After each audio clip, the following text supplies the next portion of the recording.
Hello dear students, welcome back to the science class. Today we are going to study about the digestion of food. You know that the food we eat does not give us energy directly. They should be broken down into simpler form so that our body or our blood can absorb the energy from it. So we are going to study about the digestion of food, how this food is breaking down into simpler form so that our body can absorb it. And the process of breaking down of this food into simpler form is called digestion. And there are different organs and glands that are related to the digestive process, and we will study about each one of them in detail. Process of breaking down of food into simpler form is called digestion. So let us see about the process of digestion. The process of digestion starts from the mouth when we just intake our food. Okay, it starts from our mouth itself.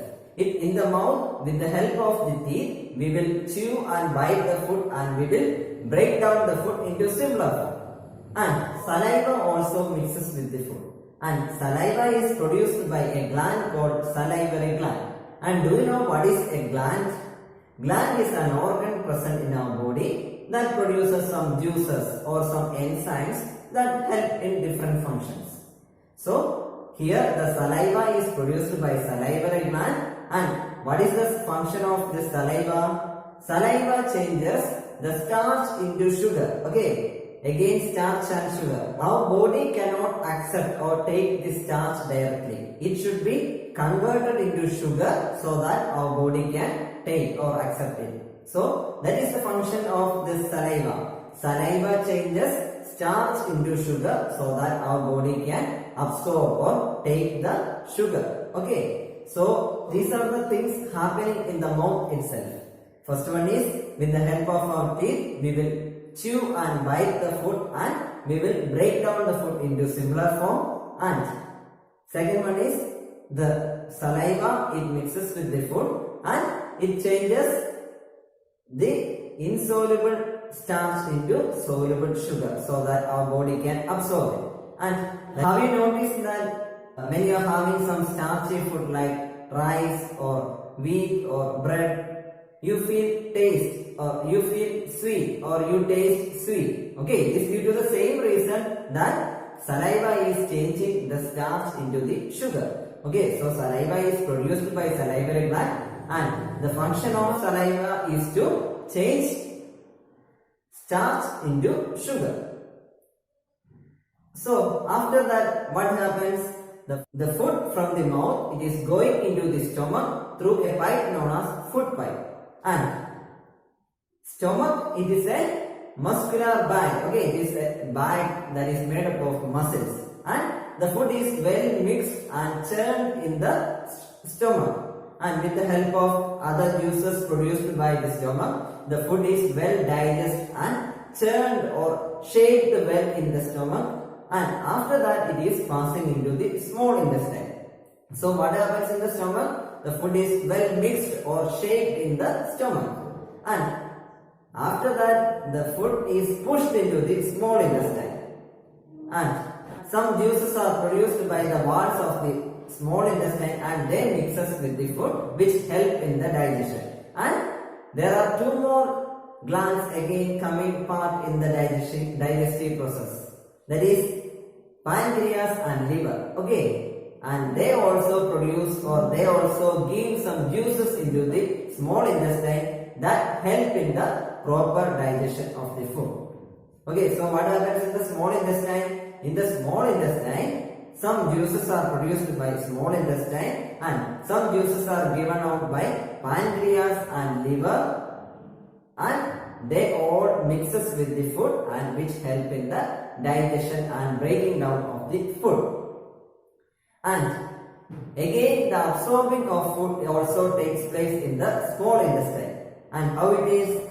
Some blood vessels are present in the walls of the small intestine that help to absorb the food, and it is passed on to the different parts of the body.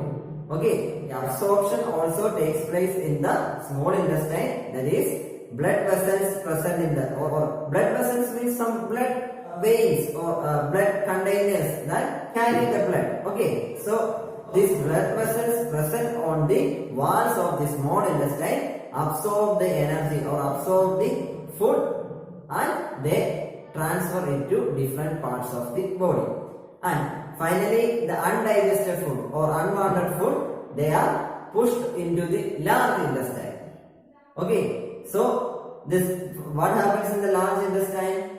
The water absorption takes place in the large intestine, and finally the unwanted food or the waste food is passed out through the anus. Okay, so this is the digestive process which involves different organs like mouth, food pipe, stomach, small intestine, large intestine, and finally anus. And the glands that are present or that are associated with this digestive process are salivary gland, pancreas, and liver. Okay, since this digestive system and digestive process is very important, I will explain again with the help of a video. So listen carefully. The digestion is starting at the time when we are having the food in the mouth. So with the help of the teeth, we are chewing and biting the food and we are breaking the food into smaller pieces, and food is also mixed with the saliva. And saliva, what is the role of saliva? Saliva changes starch present in the food into sugar so that our body can absorb it. And saliva is produced by salivary gland.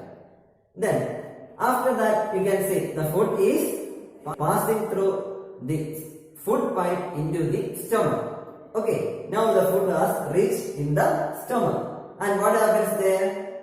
Some of the juices are produced in the stomach and it mixes with the food, and the stomach they mixes or they shape the food well and break down the food again into smaller piece or smaller form. Okay, now after the stomach the food is again going into the small intestine, and what happens there? The food is again mixing with some of the other juices that are produced by small intestine, and some juices from liver and some other juices from the pancreas, and these juices mixed with the food and it help in the digestion of the food. And the absorption also takes place in the small intestine. You can see here, with the help of some of the blood vessels present in the small intestine, this energy in the food, they are absorbed and they are taken to different parts of the body. And after that, the unwanted food, they are moved into the large intestine. And what happens in the large intestine? The water from the food, they are absorbed in the large intestine, and finally the waste, the unwanted food, they are moved out through the anus. So we have seen this digestive process in very detail, and it's very important, and it's every time happening in our body. So you need to understand and you should remember what is this digestion and how it is taking place. And we will meet again in our next class. Thank you all.